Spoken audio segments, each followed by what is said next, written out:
Bir tal qunaq ham bir tal savizli paylanib balarimizga bugun quvvat qiz yasab beramdiq do'stlar. Bugungi ma qizni 1-2 yoshlik balaringlarga yiksanglar bo'ldi. Qaranglar, shunchalik quvvatli qilib yasadim. Ma filmni yulduzini biz saqlashni unutib qolmanglar. Bekziyan tatsizlar. Unda biz hammamiz birlikda ugunib olamdik. Boshlab ketdik. Buning uchun bir bosh qunaq bilan bir tal savzi ketdi. Qunaqimizning da'anlarini chiqarib olamiz, savzimizni to'g'rab tayyorlab olamiz. Hozirda qunaqning kangri vaqtida balaringlarga cho'qim bir tayyorlab beringlar do'stlar. Uyda o'z qo'linglar bilan pakiz qilib berganga nima yetadi? Ish qilib bek o'xshab turma qunaqning qizisimi?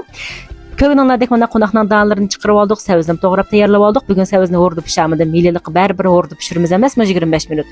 Undan keyin mana savizimiz bilan qunaqlarimizni ezish mashinasiga silib oldik.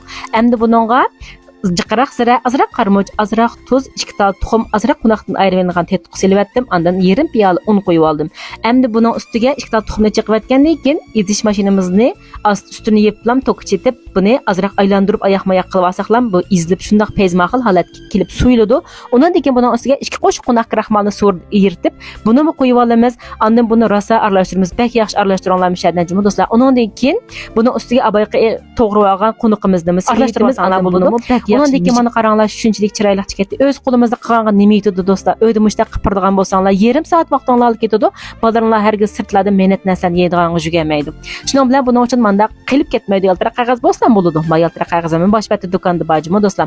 Shuning bilan yaltira qog'ozni kesib tayyorlab olamiz. Undan keyin bir asbobim bor. Men setib parmadim sizlar eli parmadanlar ish qilib, intayin ishlatishalik qilib yuqur do'stlar. O'tkazib bilan qo'ygan ishlasanglar bo'ldi. Mushta qizlan qilgan ishlasanglar bo'ldi. Ish qilib bir uyda birdan bo'lsa tegishlik bir mahsulot.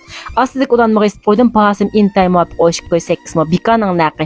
Shuning bilan mana yaltira qog'ozlarimizni chiroyli kesib olgandan keyin buni ustini maylab, qizimizni siqib chiqarib olamiz. Undan keyin 2-5 ni kampit tükendek mana chingada qilib tugib olinglarmi?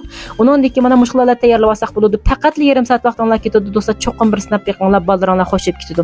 Mana buni hamda o'rg'a solib 20 minut atrofida qaynatib olamiz. 20 minutdan 25 minutgacha qaynasanglar bo'ladi. Unda mana birdan pishib chiqdi.